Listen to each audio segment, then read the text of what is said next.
ഹോശിയ അധ്യായം 5. പുരോഹിതന്മാരെ കേൾപ്പിൻ, ഇസ്രായേൽ ഗൃഹമേ ചെവിക്കൊള്ളുവിൻ, രാജഗൃഹമേ ചെവി തരുവിൻ. നിങ്ങൾ മിസ്പയ്ക്കൊരു കണിയും താബോരിമേ വിരിച്ച വലയുമായി തീർന്നിരിക്കുന്നുണ്ട്. ന്യായവിധി നിങ്ങൾക്ക് വരുന്നു.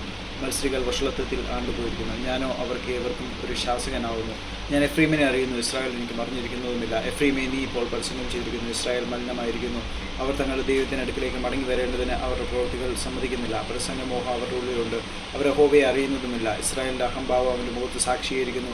അതുകൊണ്ട് ഇസ്രായേലും എഫ്രീമും തങ്ങളുടെ അകൃത്യത്താൽ ഇടറി വീഴും, യഹൂദായും അവരോടുകൂടെ ഇടറി വീഴും. യഹോവയെ അന്വേഷിക്കേണ്ടതിന് അവർ ആടുകളെയും കന്നുകാലികളെയും കൊണ്ടുചെല്ലും, എങ്കിലും അവർ അവനെ കണ്ടെത്തുകയില്ല. അവൻ അവരെ വിട്ടുമാറിയിരിക്കുന്നു. അവർ അന്യപുത്രന്മാരെ ജനിപ്പിച്ചിരിക്കൊണ്ട് അവർ യഹോവയോട് വിശ്വാസവാദം ചെയ്തിരിക്കുന്നു. ഇപ്പോൾ ഒരു അമാവാസ്യ അവരെ അവരുടെ ഓഹരികളോടുകൂടെ തിന്നുകളയും. ഗിബയിൽ കാഹളവും രാമയിൽ തൂര്യവും ഊതുവിൻ, ബേതാവനിൽ പോർവിളി കൂട്ടുവിൻ. ബെന്യാമീനെ, നിന്റെ പിറകെ വരുന്നു. ശിക്ഷാദിവസത്തിൽ എഫ്രൈം ശൂന്യമാകും. നിശ്ചയമുള്ളത് ഞാൻ ഇസ്രായേൽ ഗോത്രങ്ങളുടെ ഇടയിൽ അറിയിച്ചിരിക്കുന്നു.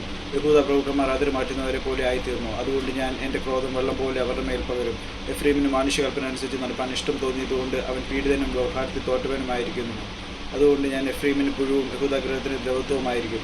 എഫ്രീം തൻ്റെ വ്യാധിയും യഹൂദ തൻ്റെ മുറിവും കണ്ടപ്പോൾ എഫ്രീം അശ്ശൂരിൽ ചെന്ന് യുദ്ധതൽപ്പനായ രാജാവിൻ്റെ അടുക്കൽ ആളയച്ചു. എങ്കിലും നിങ്ങളെ സൗഖ്യമാക്കുവാനും നിങ്ങളുടെ മുറിവ് പൊറുപ്പിപ്പാനും അവന് കഴിഞ്ഞില്ല. ഞാൻ എഫ്രീമിന് ഒരു സിംഹം പോലെയും യഹൂദ ഗൃഹത്തിനൊരു ബാലസിംഹം പോലെയും ഇരിക്കും. ഞാൻ തന്നെ കടിച്ചു കീറി പോയി കളയും. ഞാൻ പിടിച്ചു കൊണ്ടുപോകും, ആരും വെടിവെക്കുകയുമില്ല. അവർ കുറ്റം ഏറ്റു പറഞ്ഞ് എൻ്റെ മുഖം അന്വേഷിക്കുവോളും ഞാൻ മടങ്ങിപ്പോയി എൻ്റെ സ്ഥലത്തിരിക്കും. കഷ്ടതയിൽ അവർ എന്നെ ജാഗ്രതയോടെ അന്വേഷിക്കും.